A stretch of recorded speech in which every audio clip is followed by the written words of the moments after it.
జోడో యాత్ర మన ప్రధానమంత్రి మోడీ గారు వస్తున్నారు. ఆయన రైట్ లెఫ్ట్ రెండు చేతులు ఒప్పుతున్నారు.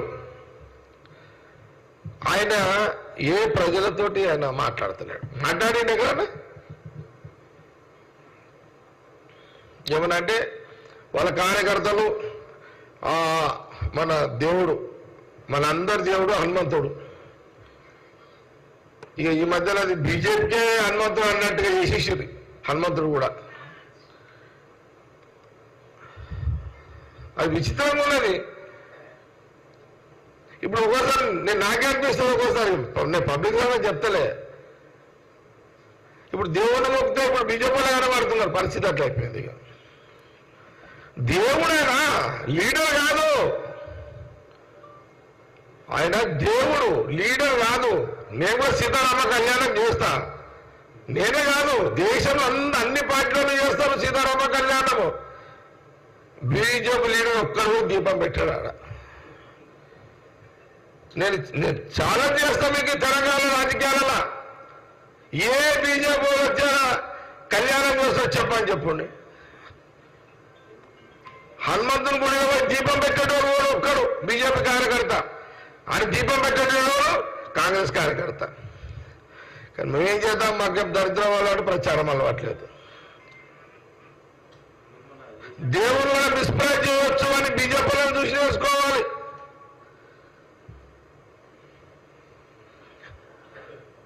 అందుకే మనం కష్టపడి దేవుణ్ణి మొక్కితే దేవుడు కరుణిస్తాడు. ఇది వాస్తవం. ఇది రాహుల్ గాంధీ గారు కష్టపడేటోళ్లకు సహకరిస్తాడు.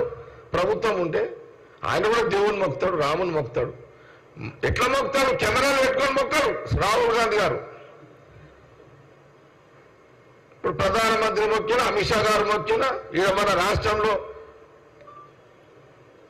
బండి సంజయ్, భాగ్యలక్ష్మి దేవాలయం ఇప్పుడే గుర్తుకొచ్చింది.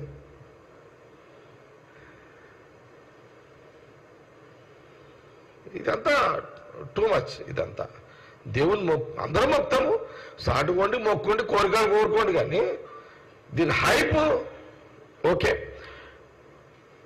నేను చెప్పేది ఏంటంటే త్యాగాల కుటుంబము రాహుల్ గాంధీ గారి కుటుంబం.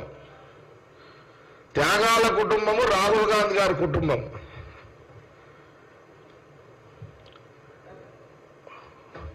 వాళ్ళు కేవలము ప్రజలు బాగుండాలి, ప్రజల కోసం ఏదైనా చెయ్యాలి తపనమనే రాహుల్ గాంధీ గారే.